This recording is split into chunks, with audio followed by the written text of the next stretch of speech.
Here from 2 Plus Stuff. Oh, Spotify just crashed on me. I was trying to play some music. Hi, everybody. Doug here. This is While You're Reforging. If you are new to the channel, a while ago I did content like this where it was really just about hanging out with people in more of a podcast format so people have something to listen to while they are hanging out. And that's exactly what we're going to continue to do here today. I wanted to bring it back because I just thought it was a wonderful medium for being able to, enjoy the hobby, hang out with people, and get you guys painting stuff. Let me crank the music here. Let me know if you can hear it okay without it being oppressive. Sweet Batman shirt. Thank you so much. Yes, please let me know if you can hear and see me. Austin, Wargamer Willie, Christopher, Electman. You guys are the true ones.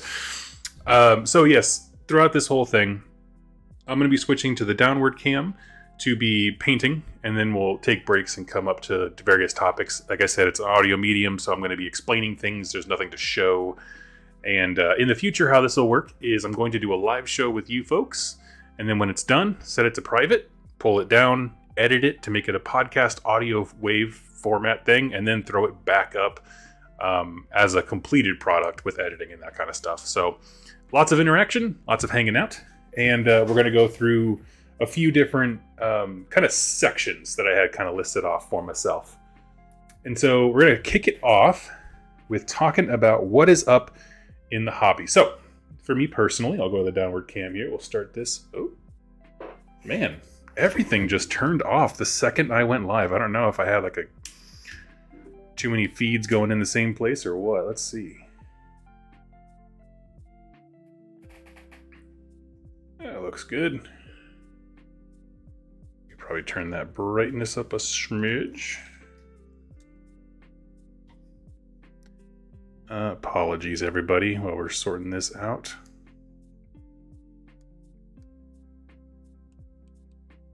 Hey, there we go. Brighten it up a smidge. Good day. Great to see you again. Hey.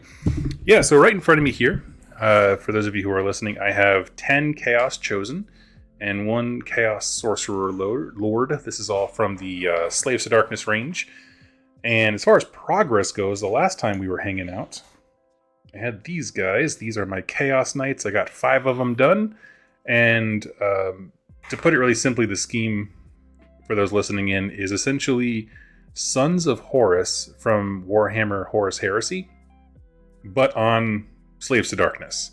And the reason I love it is just I don't think that seafoam green gets used enough, and it looks good, it looks crisp, it looks nice and chaosy. I adore it.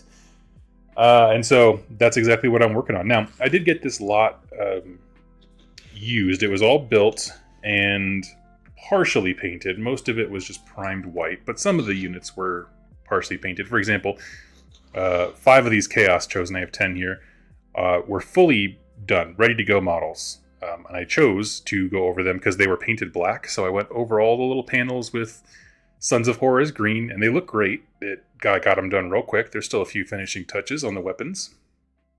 Same thing for the Sorcerer Lord.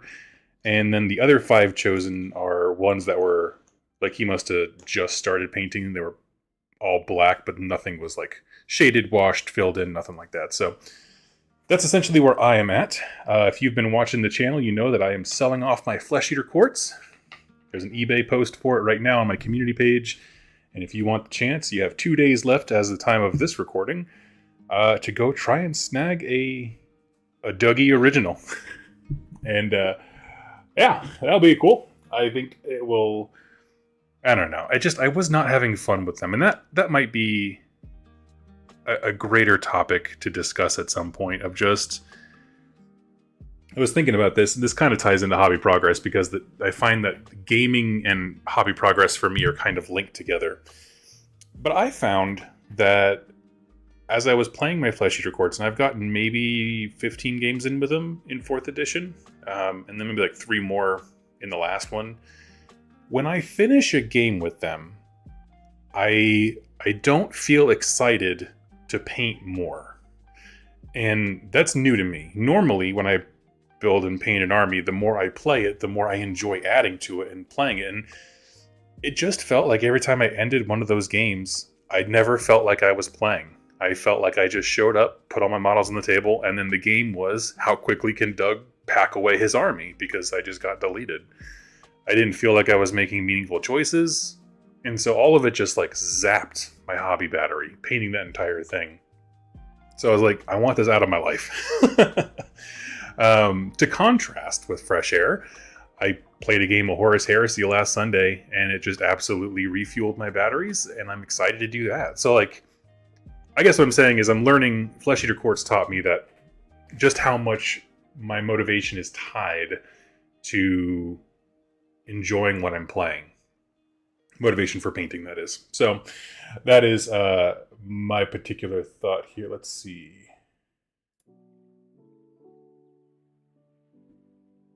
Okay, stream status good. Okay, for some reason it had a little warning there for me. So I'm going to jump into painting these guys up right now. Let me just get my colors out. Need copper. I'm using copper from Pro Acryl. Always suggest Pro Acryl metallics. They have the absolute best quality and coverage and stuff like that. Now, as we're talking about hobby progress, I would love it if you are listening to throw out in the chat what you are working on. I'll shout it out here. It'll make it into the podcast episode. As far as what's next for me, well, I'll chat while you guys are typing in your answers. I have another, like, 1,800 points of Slaves to Darkness to paint. And then I'm actually going to be doing some Dark Eldar, or Jukari as they're called now. And the reason for that is I got hooked into another local group who's doing like a slow grow league. And I actually met them while I was playing Horus Heresy. And they were at the table next to us, and they were just the most chill and, I guess, inviting 40k players that I've seen in a bit. Like, nobody was trying to raffle stomp the new guy. You know, they took their time as one of them was learning. And so after that day, I was just like, hey, these guys are really cool. How do I be a part of that group? Because they were talking about being a part of a slow grow league. And so I got plugged in with that. I was a part of one here locally for my Space Marines, but I had to bow out of that. So anyway, it's nice to have some kind of painting motivation. I want to do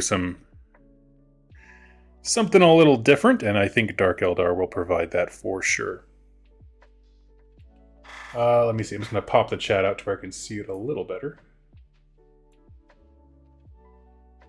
Oh, here we go. That's easy. Blood Angels on deck from Jonathan. Nice. Josh. A Stormcast Journal's got cold, and I've been on the hunt for a new army ever since. Decided to pick up and play some Spearhead for a while, see what feels right. I got Ossiarch Bone Reapers, Cruel Boys, and Iron Jaws hopefully soon. Nice. Have they... Maybe I missed it. Did they reveal what's in the Iron Jaws set? I have actually... My life's been a roller coaster ever since the holidays, so I haven't really had a chance to really follow along. But I know the book is out in the wild now, so I'd love to know what all they got. If they got anything cool. It seemed criminal to not have them at launch, but whatever.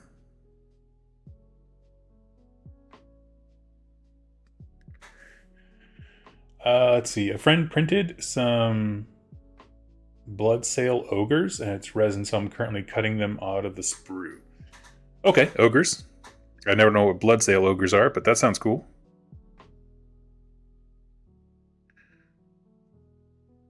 Just get his little gauntlets here. We're at the fantastic point of just painting all the trim. Wargamer Willie says, hello everyone. Hey, hey, hey. So that's kind of like where my hobby progress is right now. I'm preparing for Adepticon, which has a lot of Horus Heresy stuff in the future for me. That's kind of my jam. Every year at Adepticon, I try to pick one type of event, and I just really lean into it, so that way I can kind of allow myself to dedicate all my hobby energy to it. And so, like last year, I did minigames. Not minigames, indie games. And so I had stuff like Blood and Plunder, and I was out doing... What what did I do? Did Blood and Plunder, Fallout Wasteland Warfare, which is not an indie game, but it is a skirmish one. I was in a bunch of other events last year. I don't know. I just kind of bopped around. Space Station Zero was an absolute blast by Vince Ventrella. Can't recommend that game enough. The event for it at Adepticon is an absolute blast. Highly recommend. But yeah, so it was pretty simple stuff. I decided, like, hey, let's take this year easy. We'll just, see how it goes. So most of my Horus Heresy stuff is done, so there's not a ton to do there. So now I'm just letting myself enjoy painting some really, really mean chaos guys. Because eventually I will hit the AOS tables again. I got tired of the game. We're just not enjoying myself with the Flesh Eaters. So I'm giving myself a little bit of a break. But I will be back at it. I think that's it for my hobby progress. I'll give the chat here a second to throw up theirs. I missed what you were painting. Jonathan, I'm painting up some Chaos Chosen. Let me see. I didn't even realize my camera wasn't facing down anymore. I apologize. Yes, these are Chaos Chosen for Slaves to Darkness, and they are painted in my same Sons of Horus color scheme from Horus Heresy, because I just thought it looked so dang cool. Can't get enough. I'm just so dang loyal. Hoping for a Warcry 3 announcement this year. Ready to leave those meat trees behind. Yeah, the meat tree was a bold choice, Cotton.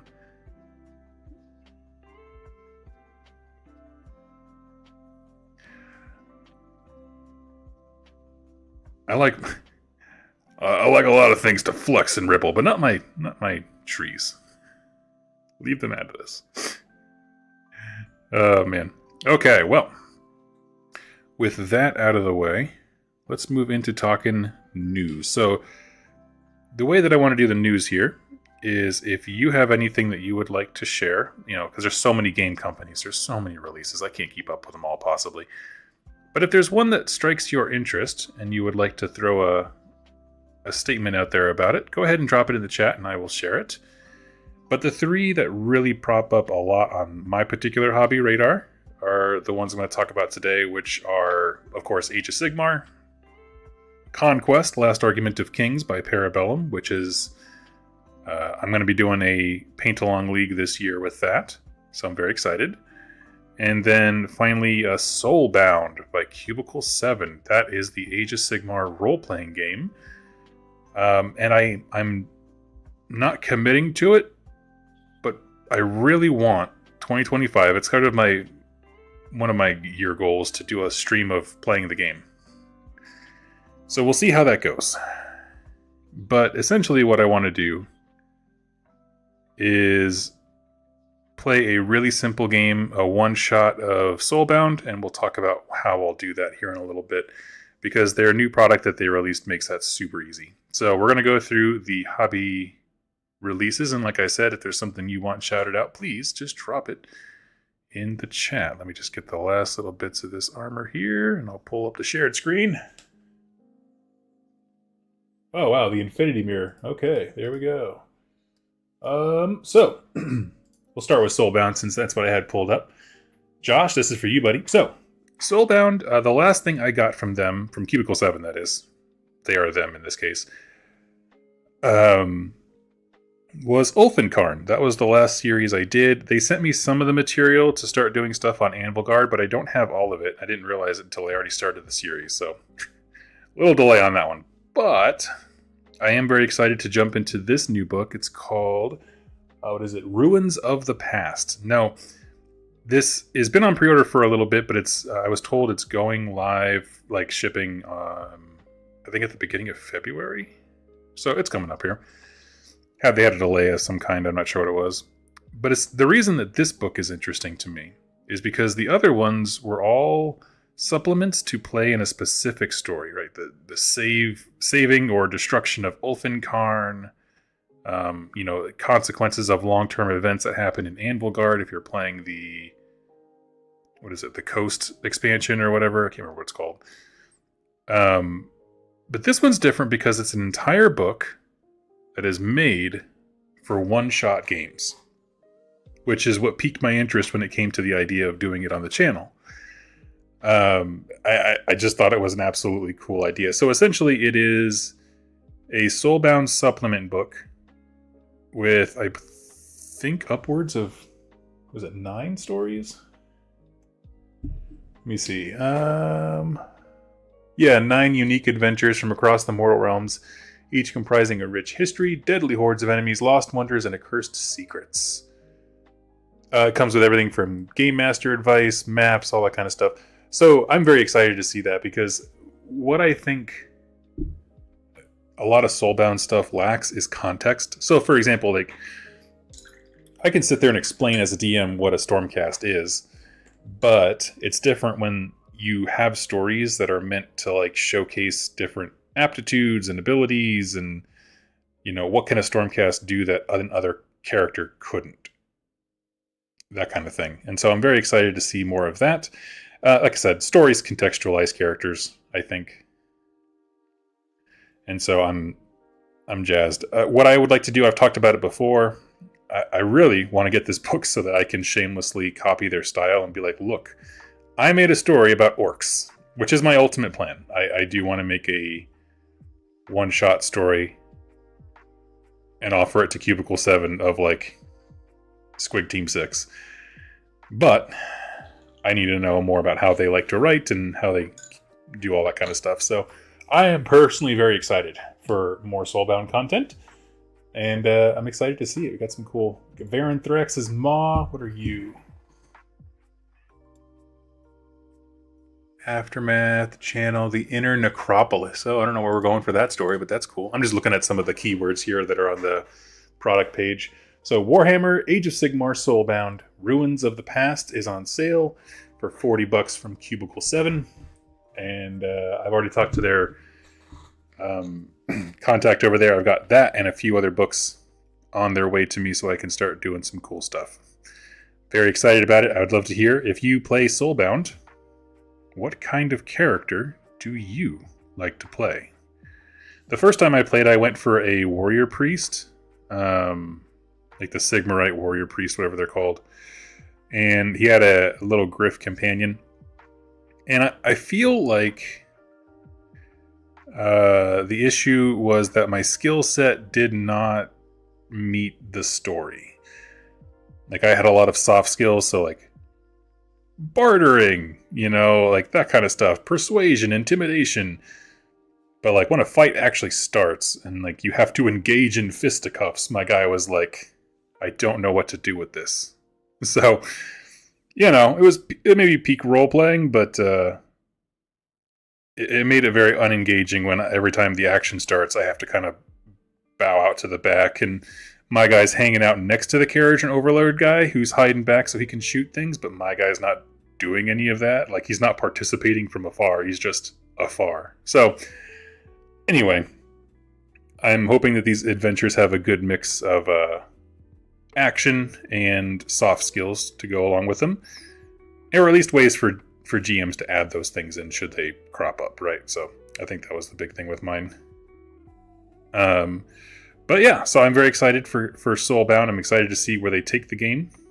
And it sounds like Games Workshop, they released some like market material as far as like their income statements and stuff like that, and just licensing and stuff seems to be doing really well. I hope, obviously that has a lot to do with video games, but I hope that this has something to do with it too, because Cubicle 7's been crushing it when it comes to all the different ways they support Games Workshop intellectual properties. Like, they have so many different kinds of games out for them that it's kind of insane, actually, and very overwhelming. They were like, hey, do you want... And then they listed off like 6 different Warhammer games. And I was like, no, I can't handle that. I can't handle covering your role-playing game for 40k old world, whatever Inquisition stuff they have. I'm like, no, it's too much. But we'll see. I just got a big box from Cubicle 7 Friday night. I'm looking to host a mini campaign February 1st to March 1st. Very cool. Well, I wish you the very best of luck, Sir Marcus Kane. You deserve it. I have never DM'd before, so like, I feel like it's very difficult for me to say, yeah, I'm gonna do, Soulbound this year because I just feel like not only do I have to learn like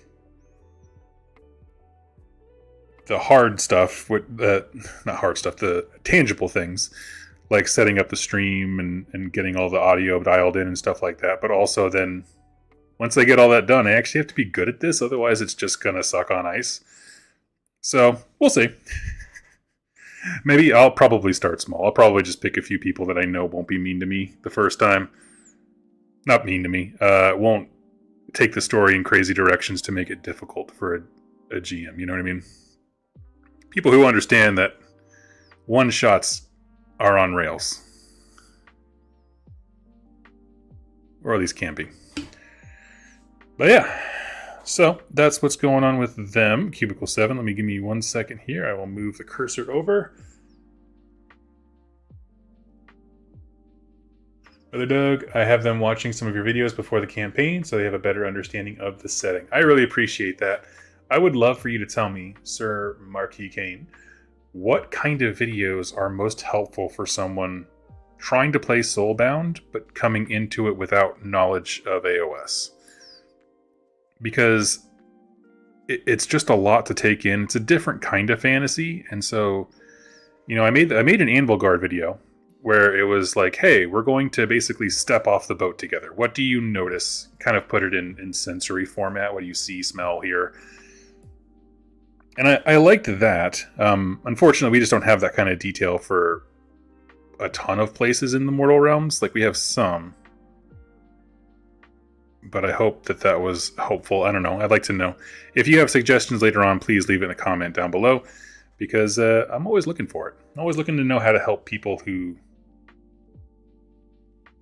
just have no idea what I'm talking about. You know what I mean? It's so difficult when someone is just like has no, I guess, base to compare other than like Lord of the Rings for what fantasy is. So I would love to know. We'll move on here. Conquest, Last Argument of Kings. So, I love this game. This is by Parabellum out of Greece, and they make a fantastic war game. Their events are always maxed out and full of laughs at Adepticon. Cannot tell you enough. In fact, that is my plan for next Adepticon. This year's Horus Heresy, but next year is going to be a heavy focus on Conquest. And the thing I really wanted to highlight, I already talked about the fact that they have their newest faction, the Yoroni, which are a Japanese art inspired faction for their game, and it's absolutely stunning models. Just stunning. Their artists have really knocked it out of the park consistently. Let me show a few here. I think they had a starter set. So we have here on the bottom left, for those of you listening, there's like 3 samurai that are like ghost armor. They have some kind of like giant monster brutes, crazy fox ladies. I mean, there's just, like, when I say Japanese art, it looks like it was transposed from like a fabric mural on a wall somewhere in a palace. It's crazy cool.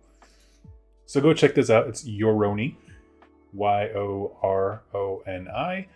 And what's cool about them mechanically is that they essentially are made to be the most inviting faction for new players, because normally in Conquest you have to decide what order your units are going to activate before the turn. Like, you and your opponent both sit there and decide what order your units are going to activate that turn, and you're kind of locked into that.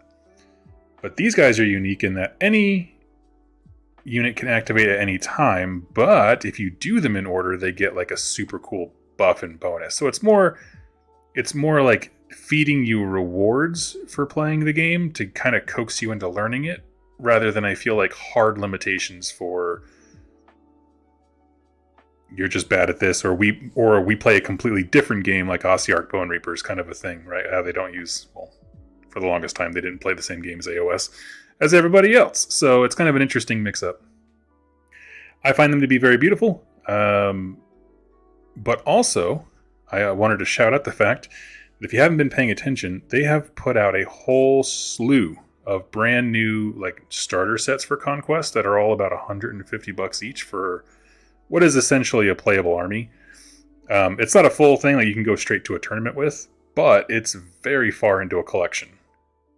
And I gotta say, they look pretty cool. Let me show you off. Give me 1 second here. Let me show you the one that I like. Man, this armor is just all over the place. This guy's got so many little lines on him. Painting the last of the champions, little filigree there.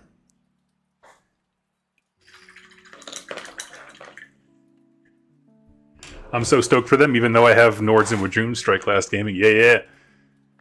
So we'll go down here to the actual sets. I'll open a few of them up and show you what I mean.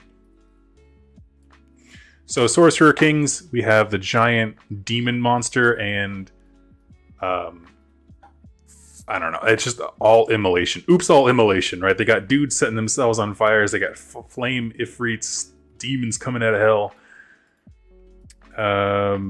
City States is the one that I'm tempted by. They have a mechanist, bunch of infantry, some heavier troops behind them. These guys in the back, I can find a better picture, but they're clockwork hoplites. Like they're literally clockwork soldiers, and they're awesome looking. Old Dominion is all the undead stuff. Well, it's their version of undead. But the set that I was interested in was this one, was the Nords. So you get a Jarl, which is your dude in charge, 2 units of Huskarls, they're basic guys, but then the new kit that comes, you get 2 units, if I'm not mistaken, of Bear Sarks, which are sort of like, I don't know, beast form dudes running at you with heavy axes. And then that same kit can be built as, how do they pronounce it? Ulfendar, which are more like a medium infantry that have weight of attacks versus the heavy attacks. So I like them quite a bit. I'm going to be doing a video about this set specifically because for 160 it's just awesome. Give me 1 second here.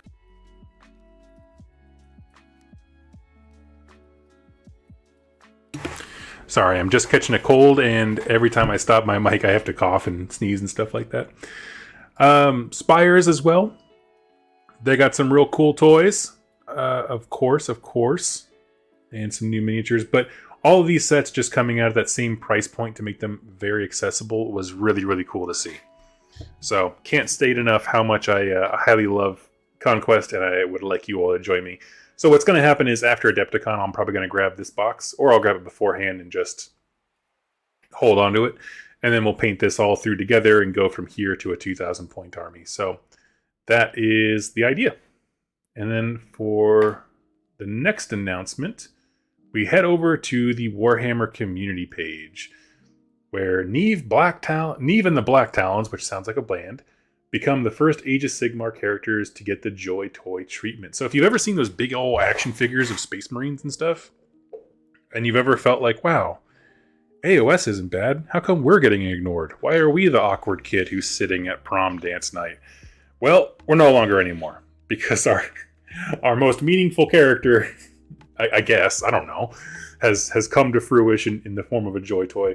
Now, they are pretty cool. Like, I'm looking down at these things. I'm not much of a collector for, like action figures and stuff like that. But the one that really stuck out to me was, where is she? There's one Stormcast. She has a Hurricane crossbow and a bird, but it comes with a flight stand so that you can actually put the bird in motion. But it's like one of those Gundam ones where it's like a full motion arm, and so like a claw kind of thing to hold the bird up in air. So I was like, I want that one. That is the coolest thing ever.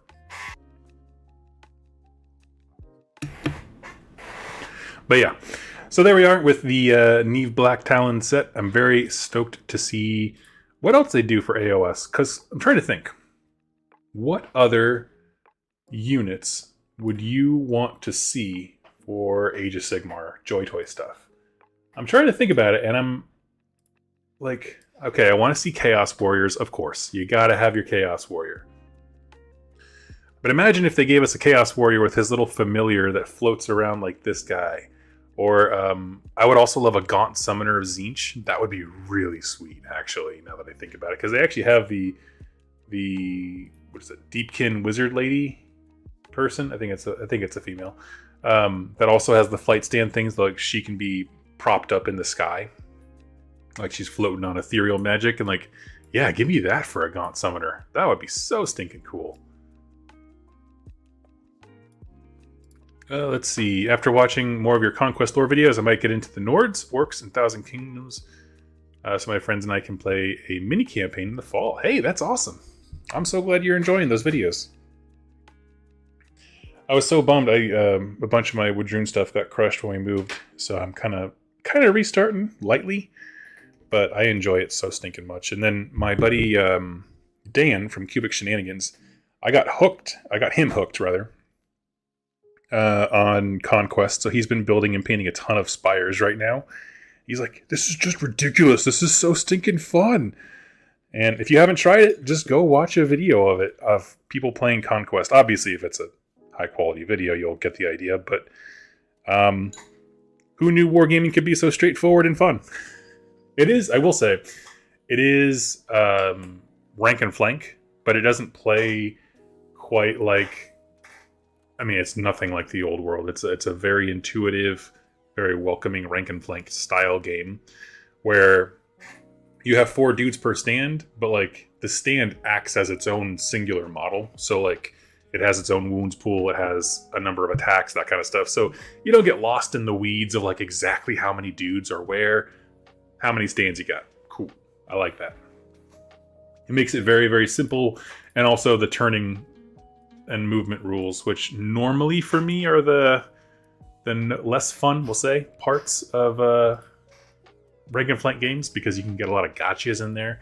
A lot of that's alleviated because of the way charging works. You get a full 90-degree turn at the start and end, and that basically allows you to lock your base into theirs. It goes pretty well. So I like it quite a bit. So back to the Warhammer stuff. We have Wargamer Willie says he wants to see orc brutes. That would be so much plastic just to convey their muscles.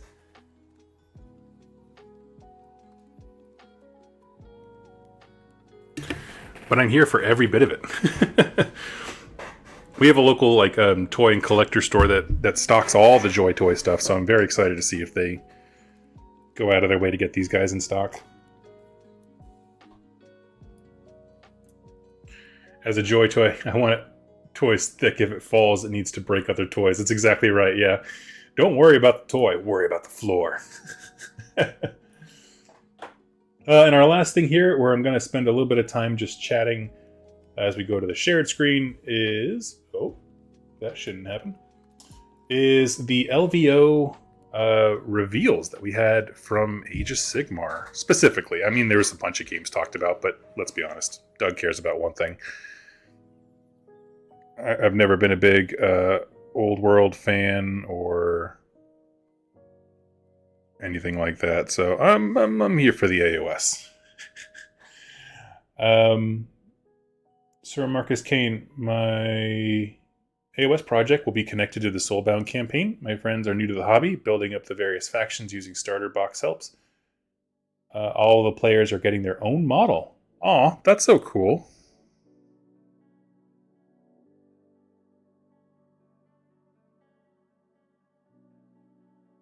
So are they all playing like AOS, or are they getting into and learning like Soulbound separately with no knowledge of AOS?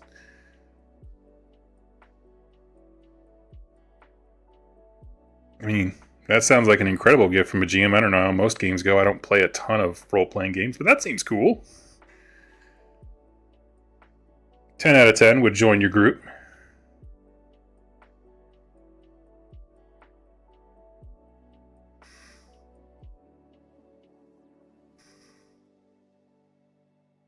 And right now, on the model in my hands, I'm just going through and picking out the sharp edges to make them pop just a smidge more. LVO seemed a little disappointing. Nothing was like, wow, you know, I was hoping to be thrown off my seat.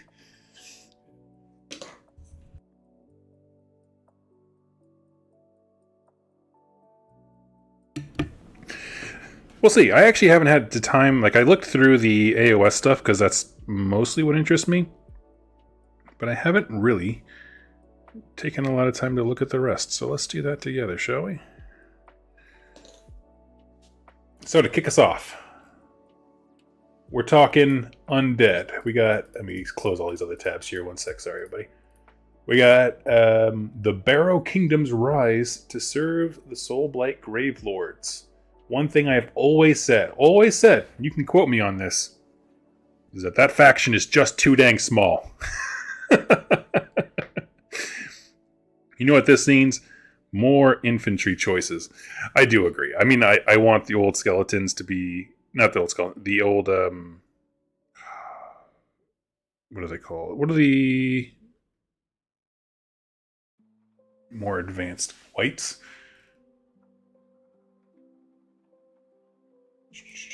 What's the name of the frickin' unit?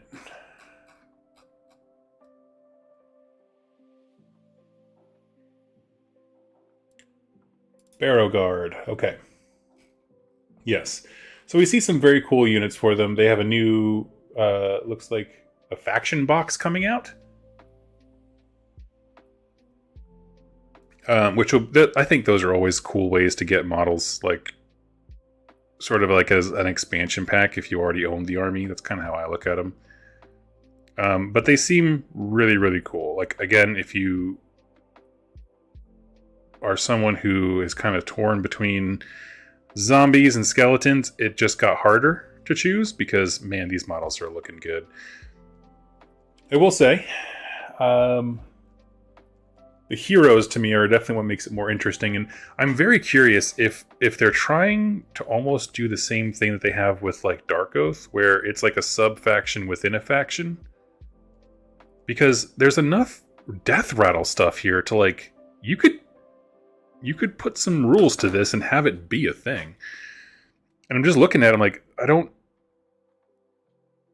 like, as is, with the way the book is now, I don't see a use for all these things. But of course, you know, they're new units. They're going to be getting new life and new roles on the battlefield and stuff like that. So I'm excited to see what becomes of it, because what I don't want is choices to not matter. I don't want just tougher zombies.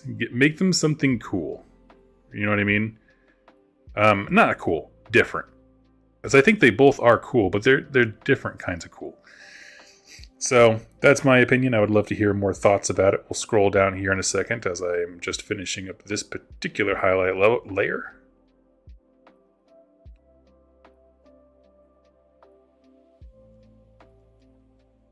But if you have thoughts on the Soulblight release, please drop it in the chat and I will give you a shout out. As you can hear, my voice is going. My cousin's got me sick, so I might have to stop the stream here in about a tiny little bit, but that's okay. We'll keep going until I can't.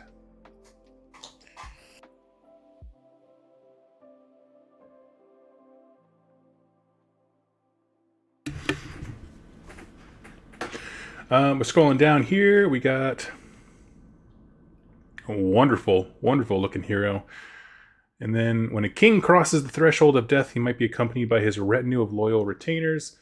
Yep, that's going to be our Barrow Guard, who are looking super fierce. I love how subdued the banner is on them. If you're listening and it doesn't make much sense, but we also have new knights that are going with them and a limited edition book. Now, we also got a zombie dragon kit.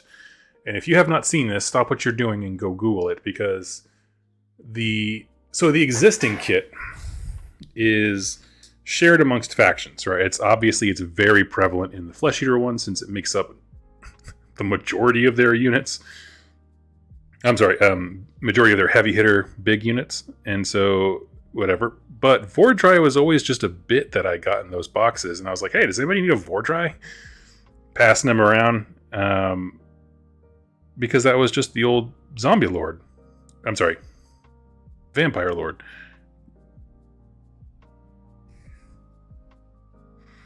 Now he has a kit, I'm going to say befitting a named character. I don't like that he's still just a generic / named character. I kind of like it when named characters have their own kits, but this guy is ballin'. And he looks absolutely stunning. Let's see.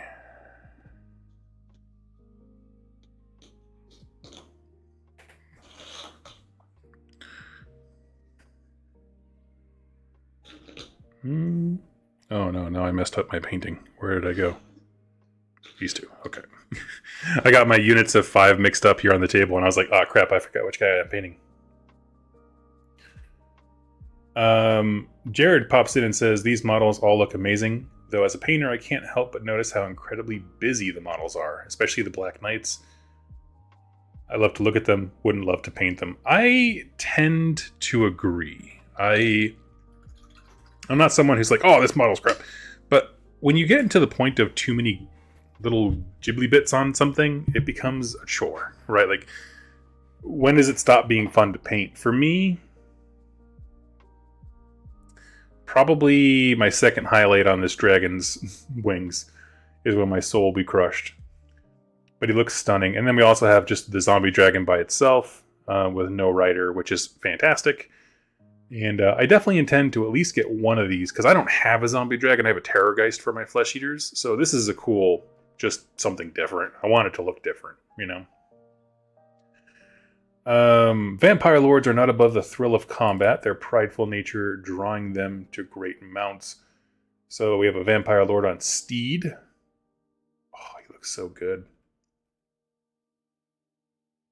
And they have a spearhead now. Soulblight Gravelord's Death Rattle Tomb Host, which looks stunning. So it looks like it has a box of the Barrow Guard, some of the generic skeleton warriors, and a thing of knights. I imagine one or all of them have the reinforcement rule. But also here at the end, and I didn't realize they had started doing this, but they've actually made quite a few omnibuses for Age of Sigmar books. I don't know if you guys have seen this on the Black Library site. So this is Soulblight Gravelords Masters of Death by David Annandale, and it includes, what is it? Neferata, Mortarch of Blood, Dominion of Bones, Dynasty of Monsters with 3 short stories, and it's all in one book. And I actually love these because I'm going to be doing a series here pretty soon where I talk about like where to start with lore. Somebody asked me a question in a video comment that was like, there's so many books, where do I start? And so I'm working on the script for a video where it's like, here's some core entry to the world kind of material. But then I also want to have a second thing that's like, depending on your Grand Alliance or your faction, these are book recommendations to get you kind of into like their theme, their flavor. And so I was stuck for a while because when I was writing that script, before this announcement went up, there was no really good compendium of death books. So I'm very excited for this. I'm glad I didn't put that video up before this came out. That would have been a real bummer. But I think, yeah, ultimately it is a very cool idea to have groups of Black Library books together and then resell them. So like the, wasn't there a Free Guild one? I still want to read that one. I think I've read 1 or 2 of the books in it, but I don't care. I want to get the rest of them. That kind of stuff. So anyway, we'll go back here to the shared screen. Sorry about that. And we also got a preview for what's coming next. So right now, of course, we have the Orc War Clans, Gloomspite Gits, and Soulblight Gravelords, along with the Path to Glory supplement that they put out.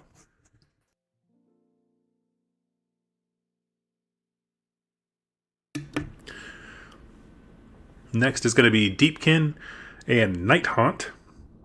And then out on the horizon, just going off the pictures here, I'm seeing Khorne, Carriage and Overlords, and Flesh Eater Courts.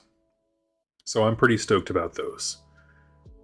Does anybody have any thoughts regarding those specific books? So I'm very excited to see how Deepkin function in this new world that is Age of Sigmar 4.0. I have not heard a ton about that faction. If you play Deepkin, tell me how you feel about them. As far as Nighthaunt goes, I don't have any strong feelings. I was told that they were like really a problem when the game first launched, but I have a very limited pool of players here locally, so I just didn't. I missed that bullet. That was my Matrix moment. And I know a lot of Khorne players are fairly happy with the FAQ changes they've made. And of course, Carriage and Overlords are always going to be a big topic of discussion because they are such a weird army when compared to others. And I just mean that like thematically. It's difficult to have it play like you think it should while also being able to play the same game of Age of Sigmar that everybody else is. So I think it'll be a very interesting book. I can't wait to hear Vince and Tom's breakdown of it because I know he loves them. So you think we're going to get new hex raids so they can kick the old Black Knights box? That's a very interesting question. Or would they just have that kit be hex raids no matter what?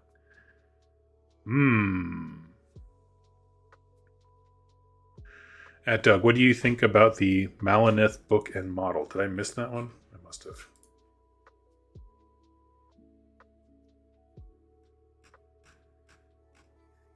No, it wasn't here. I saw a fleeting picture of it. Where is it at? Old one. Oh, yeah, here we go.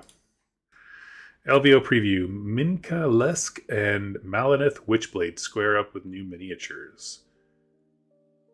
Okay, so she's got a retinue. I like that quite a bit. That's for the Astra Militarum. I'm going to scroll down here. Let's see. The Sinister Elven Assassin has her former allies in the Order of Azir hot on her heels, but still has time to send her foes screaming off to Shyish. Is this the same character who was with Gotrek?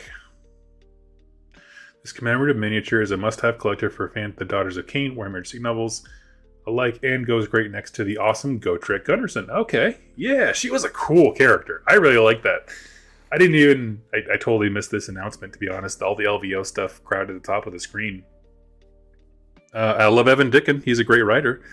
So, yeah, I'm excited for this. I don't know if I'll get it because I don't typically keep miniatures related to book characters, but that's cool.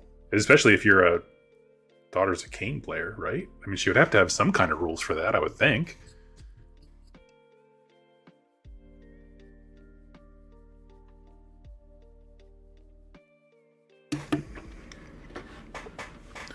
I hope they delve deeper into sea beasts when it comes to the Deepkin. I don't know. I feel like when they're trying to pump out books for a new edition, a lot of it tends to be just books. But then they have curveballs like Soulblight Gravelords, where it's just did anybody think that these guys needed to be top priority? No, but someone in GW Corporate did. Yeah, that's the new Felix. Okay, yes. Lady Felix. Very nice. Okay, so with all the news out of the way, we've talked quite a bit about that kind of stuff. I want to give just a few thoughts on my main topic for the day, which is how to get an army painted. Now, I'm going to kind of hurry through this because I can feel my voice disappearing, so I want to make sure I'm able to get it out before the inevitable. So when I paint armies, I think there's two things that come into play and I'm just going to say I paint many armies. I like to flip armies. It's how I enjoy the hobby. The biggest thing about them is focus.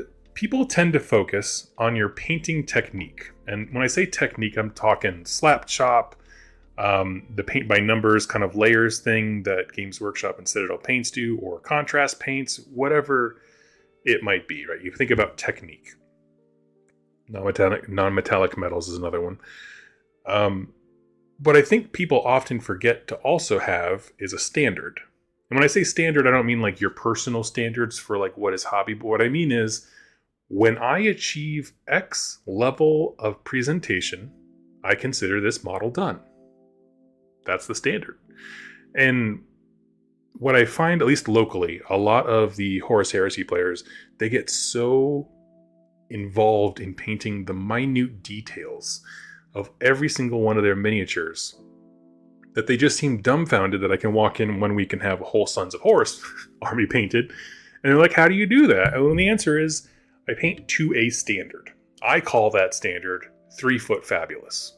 What that means is, before you start painting a model, put it on a table and stand over it. Roughly, depending on how tall you are, the distance between you and your actual physical miniature on the table is going to be somewhere between 2 and 3 feet. if it looks good from that distance, it's done. It doesn't need to do anymore. Unless, of course, this is all, if you enjoyed the minute painting or whatever and you don't care how long it takes, that's up to you. If you're trying to go for a painting challenge, that's a totally different conversation. But or a painting award is rather what I meant.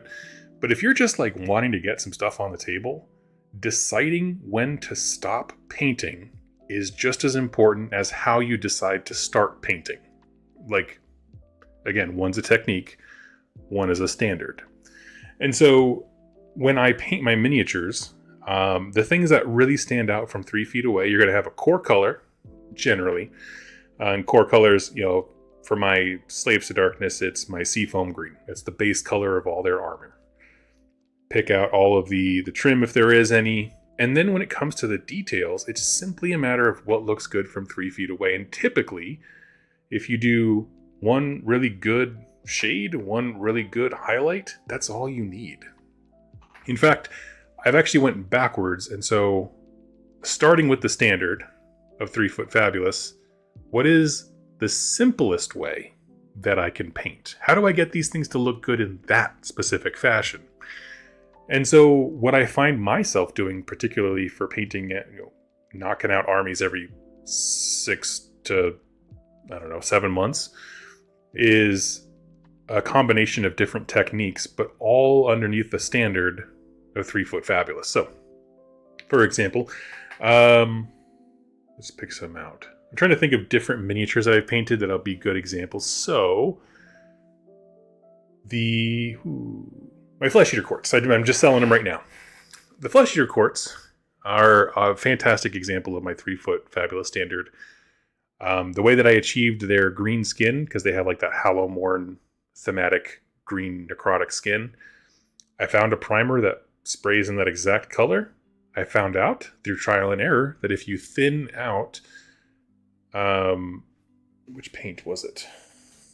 It's not Terradorn, Griff Charger Gray. That's what the paint is. If you thin that out and wash them with that primer, it almost looks like a dead ringer for that flesh when you stand 3 feet away. And so then it just became hosing down the entire army, we're giving her all a wash, and now we go through and we paint the little bits. So that's an example of knocking out that core color very, very simply. If you want them red, paint them red. Prime them red, is what I mean. And from there, it's simply a matter of picking out details that are actually going to show up. So for me, when I paint faces and skin, I slap chop. I don't care if I actually layer painted the rest of the model.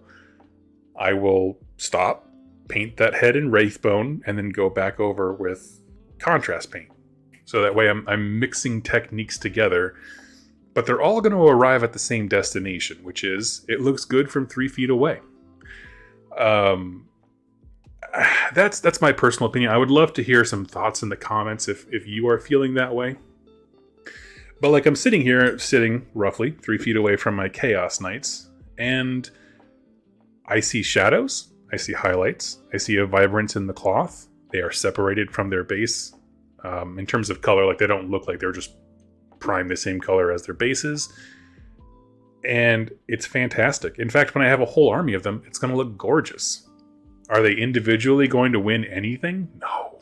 God, no. No one should look at these up close. That's not what they're for.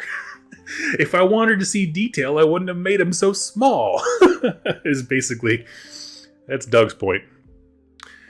As far as other things that go when it comes to painting an entire army, once you have started with your standard and you've decided on the techniques you're going to use to achieve that standard, again, non-metallic metal, layer paint, slap chop, whatever it might be, the way that I approach it next is in order of what is hardest to reach and what is easiest to reach. So I know this is an audio medium, but I'm holding up now a Chaos Chosen model. Okay, he's got his legs apart. So I know that the armor that's like the backside of his tabard, the underside of his legs, maybe the things that are close to his torso are going to be the hardest to physically reach with a paintbrush. So I'm going to start there. Because that way, as I work outward, I'm worried less and less about messing up the detail that I've already previously touched, because by definition, it's hard to reach. So like, I start on the inside cloth, and then the last thing I do is the final highlights on the outermost armor, and everything in between, just kind of sorting it that way. I plan the order of my painting techniques based on what is the most efficient way to knock this out, so I don't have to repaint over things or mistakes as much as possible. So the way it typically ends up is I prime them the main color, whatever that is, whether it's a flesh tone or the armor color. I will knock out the trim because it helps me kind of like visually differentiate the different kind of texture types. But then I'm going to start on the farthest inside, work my way out, with the last thing I paint being like the horns, right? The most external outreaching thing possible. And that has helped me not so much with like techniques, or it's just more speed, right? It's just easy to work on one color at a time, batch painting, focusing on inside out as you go from color to color to color. Let's see. Texas Wargaming, 3 Foot Fab has helped me out so much. Always fall into the wish I could paint like that and get discouraged. Exactly, and that's what it is. It's not about lowering your standard. It's about making yourself consistent. Because I go to Adepticon every year and I get basically shown why I am bad at this hobby, right? Like we walk around the painted models section and you see these people who treat every single miniature like it's its own piece of artwork, which is gorgeous, but it also sounds exhausting to me. And so I'm not here for that. What I'm here for is so that when I put my models on the table and my opponent puts theirs in, we can take some frickin' baller pictures during the photography phase, which is what I call in between each round, right? So you can kind of get a sense of what actually happened. You take pictures in between. And so that's it. And to be honest, for most things, when you have a generally decent looking table, decent looking models, you have incredible pictures because it doesn't take much. Like, it really doesn't. There's a phenomenon that I heard a lot more talked about in 40K. This is like a decade ago, so I don't know if they still talk about it, but it was this idea that like you could have a small army of Space Marines painted to an exceptionally high standard, and visually they will look as good as a mediocre painted Tyranid army, which is like hordes. If you don't know 40K, it's like big monsters, like tons and tons of little guys just flooding the board.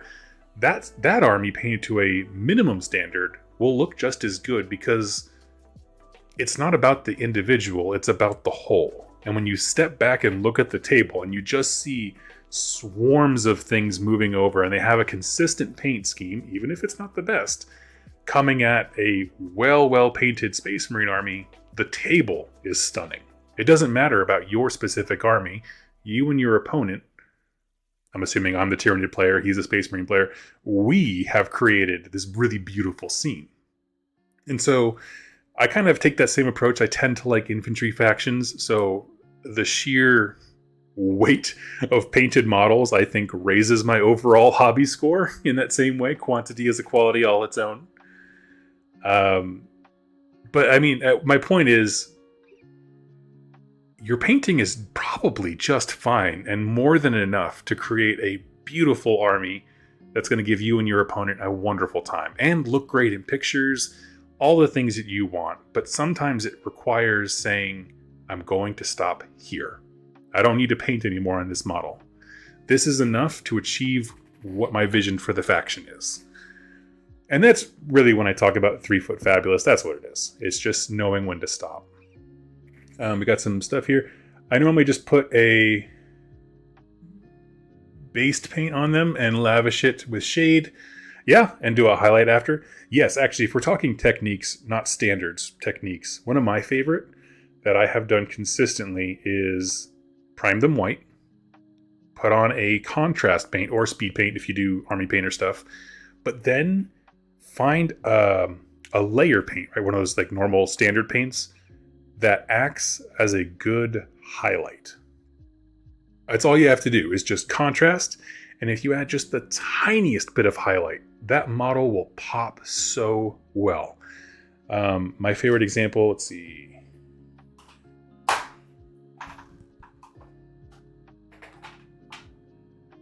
Oh yeah, Blood Angels red, and then what's the orange I have?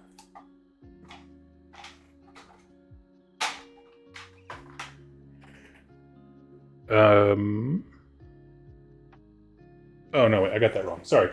Gore Grunt to Fur contrast, which is sort of a reddish brown, and then Squig orange layer paint as a highlight. It's awesome. Like, highly recommend. Try it a few times. You'll fall in love with like I did. So just finding paint pairings can be very easy. This contrast goes with this highlight color, and you can have your entire collection of paints just be that, and you will nail it. It will look great.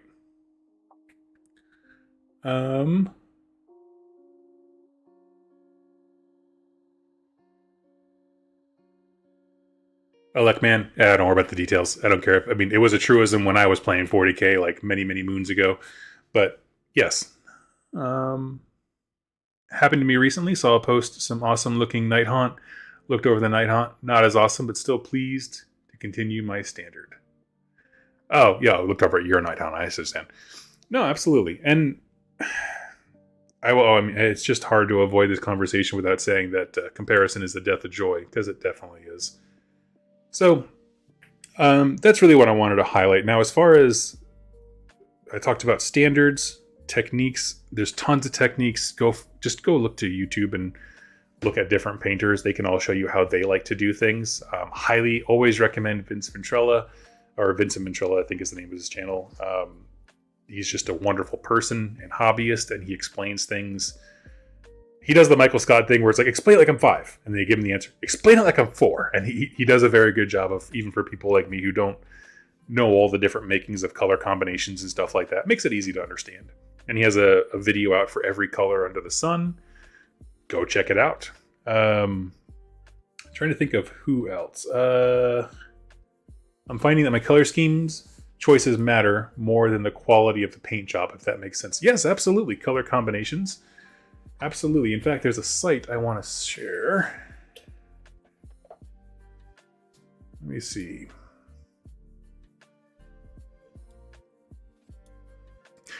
Okay. Here's this website. I know for you guys listening, this is oblivious, but it's called Coolers. Like colors, but with an extra O. And essentially, this creates color palettes. And so you can click into it, just like Graham Cracker Gaming was saying. I love that name, by the way. So let's say we go here, and we can pick a different color that we like. And we can lock this one. Let's say we wanted to paint our new Emperor's Children this kind of soft pink here on the left.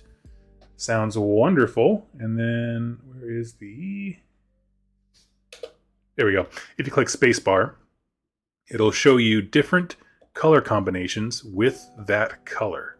So these, as people are watching, are all seeing, these are different color palettes. And because I locked the pink color, this won't change, but it's going to keep showing me things that work pretty well with it. And you can choose, I think, 3 to 7 colors, something like that. So it's a fantastic way to develop a paint scheme that doesn't clash too much. And so I have found that one to be a great resource. My wife actually showed me that. She was working on some promotional material for one of the books that she just put out, and she was like, I love this. And it's been an absolute blast ever since, because I use that to paint up stuff, like, especially if I want like a really bright kind of stuff. I'd painted a lot of my miniatures for miniature agnostic games with the color template generator for that reason. So yeah, Alec Man, I already gave my thoughts on the LVO reveals. You missed it, buddy. But all I have to say, I was kind of lukewarm on it. I mean, like, I just didn't. All the models look incredible. They all do. They just weren't necessarily the things that I was looking for. So that's all. But I am very excited about them.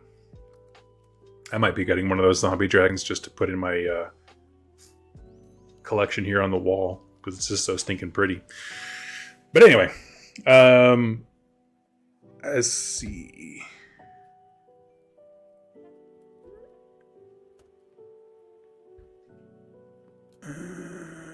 I'm just reading through the comments here, everybody. Sorry about that. Oh, yes. Okay, so I'm going to continue my thoughts. So we have our techniques. We have our color palette sorted. And then probably the last thing I would do is working in batches. So if you are someone who, like me, likes getting a big lot of miniatures. Okay, so I traded off a bunch of old Space Marine stuff, and I got this like 3,000 points of Slaves to Darkness. It is a lot. It's a lot of models, okay? My suggestion, and it doesn't sound like it will help you paint an army faster, but I swear to God it will.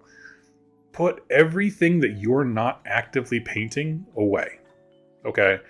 I have all my Slaves to Darkness in a case. It is sealed. It's in my closet.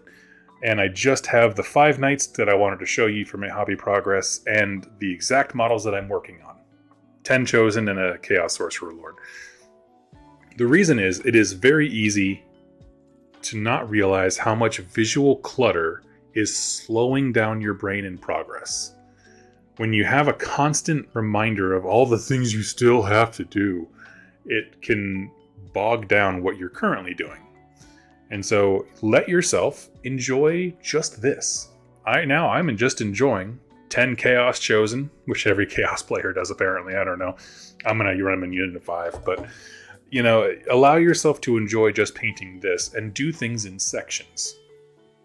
I promise that when you put these painted models with your other painted models and you see a stack that is nothing but completed things in your face and how you've already achieved stuff, you will motivate yourself to paint more versus a big stack of unfinished or unstarted things.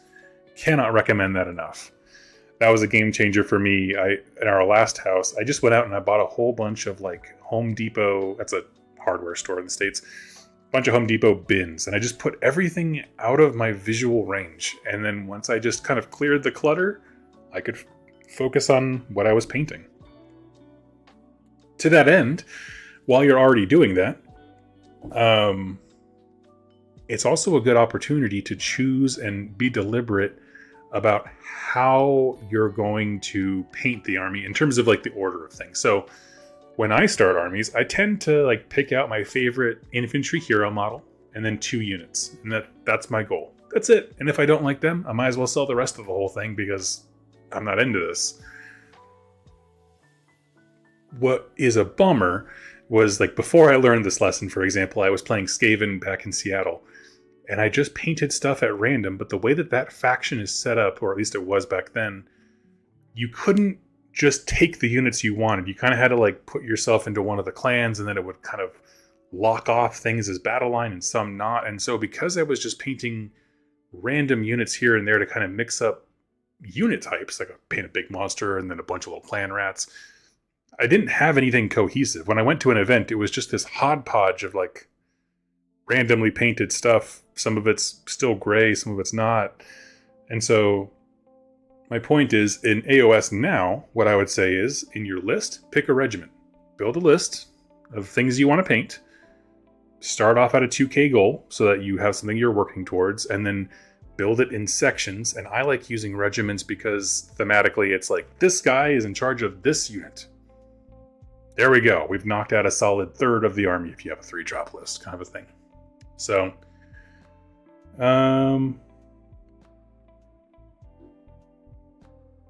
for real though, leaving now. Give me 1 second, I have to cough. Curse the cousins for getting me sick, but it's that time of year. So, that's kind of my idea as how I approach things. So, like, I got this lot of Slaves to Darkness in a trade. I sorted through it. A bunch of the weapons are broken. I kind of made a to-do list based on that. I picked for my hero the Chaos Lord on foot, 10 Chaos Warriors, so 1 unit of them, and then 5 Knights, which I just finished and showed you. So that's going to be, like, that's quite a bit of progress on 3,000 points. It's a lot of, trim, on like the gold trim on the armor for all these guys. But I'm seeing it come to life slowly. It's starting with a hero, 2 troops. I mean, obviously we don't use that kind of metric anymore for list building, but I still like it to kind of regulate my brain.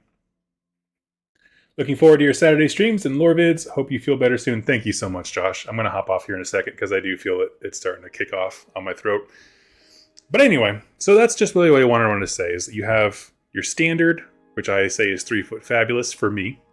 If you're going for a painting competition, your standard is going to be much different, much higher. But I have 3 foot fabulous, my slew of patented techniques to get there, which are things like slap chop, contrast paints with one single layer paint highlight.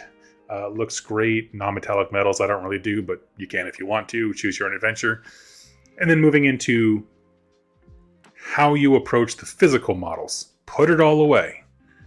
And then take out the thing you're working on. And then when it's done, put that someplace you can see it. So now it's a constant motivator, right? You're seeing the collection build.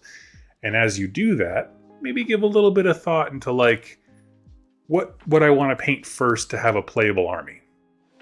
If I like my Sons of Horus, I have a Sons of Horus list, and I have a tank that I want to paint, but the tank's not going to be in my list. The tank's not going to be super high priority until I need a painting break or something like that. But you know what I mean? I'm kind of focusing generally ideas into things to move projects forward, and that's the idea. If you pray to Nurgle, you never get sick. I've been collecting Death Guard for a couple years and haven't really been sick for ages. Oh, thank you so much. Curseling! Late to the party, but this is for Finn. Oh, thank you. I will tell him. We'll catch up later. Awesome. Well, hey, friends, I'm going to go ahead and hop off to here now. I think my next show will be obviously next Saturday, same time. And I'm thinking of talking more about my Horus Heresy plans for Adepticon, as well as the kids event that I'm running for Spearhead, which I'm very excited about. If you didn't know, I have a whole video about it. I'm running a narrative Spearhead event at Adepticon for kids this year, and then next year I hope to run it a few times for adults and everybody, so that'd be a lot of fun. Thank you all so much for watching and listening, and like I said, I'll get this up real soon, and y'all have yourselves a great day and